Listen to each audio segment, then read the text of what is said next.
So Kiran గారు, మీరు కూడా చాలా కష్టపడి ఇండస్ట్రీలో చాలా ఆటుపోట్లు ఎదుర్కొని ఈ స్థాయికి వచ్చారు.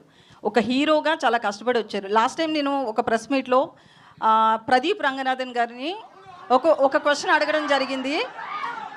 హీరోగా ఆయన చాలా కష్టపడి వచ్చాడని ఆ కష్టాన్ని చెప్పాలి అనుకున్నాను, కానీ ఆయన్ని డీగ్రేడ్ చేయాలి అనుకోలేదు.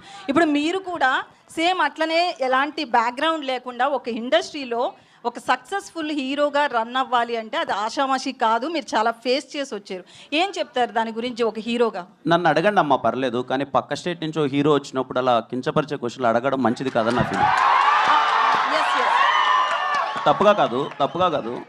నన్ను అడిగితే మీరు కానీ నేను కానీ మనం అవుతామ్మా. మీరు నన్ను ఒక మాట అన్నా పడతాను, నాకు ఏదైనా ఒక మాట చెప్పినా పడతాను. పక్క స్టేట్ నుంచి ఒక హీరో మన దగ్గరకు వచ్చినప్పుడు మీ లుక్స్ ఇలా ఉన్నాయి ఏంటి అని చెప్పి అలా కించపరచడం అయితే నాకే చాలా బాధగా అనిపిస్తుంది. పూర్తిగా విన్నారా కిరణ్ గారు? మీరు క్వశ్చన్ చాలా మంది కట్ చేసి పెడుతున్నారు, అది విన్నారా పూర్తిగా? చాలా మంది జర్నలిస్టులు కూడా ఒక పిఆర్ కంటెంట్ని యాడ్ చేయడం కోసము జర్నలిస్టులో ఎంకరేజ్ చేసి ఏదో చేస్తున్నారు. ఓకే, అదంతా వేరే విషయం.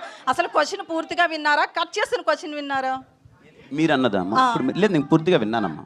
అంటే నా ఉద్దేశం ఏం లేదు. విత్ రెస్పెక్ట్ టు యూ అండి, విత్ రెస్పెక్ట్ టు యూ నేను అడిగింది ఏంటంటే, నేను అన్నది ఏంటంటే, నిజంగా పక్క స్టేట్ నుంచి ఒక హీరో ఎక్కడికి వస్తున్నారు అంటే మన రెస్పెక్ట్. బాలీవుడ్ అని ఉండదండి. అతన్ని నేను ఏమడిగాను అంటే, మీకు సరే నేను ఒక విషయాన్ని అయితే అందరికీ చెప్పాలనుకుంటున్నారు.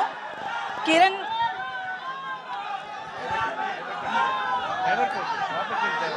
ఒక్క నిమిషం, సారీ అండి, మీరు అడగండి ప్లీజ్, మీరు అడగండి.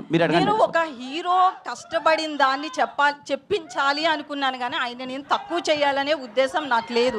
ఇది మీరు ఒక కష్టపడిన హీరోగా మీకు తెలుస్తుంది కాబట్టి మాత్రమే నేను ఈ రోజును కూడా మిమ్మల్ని అది గుర్తు చేస్తున్నా అంతే. ఇంతకు మించి ఇక్కడ ఏం లేదు. Thank you.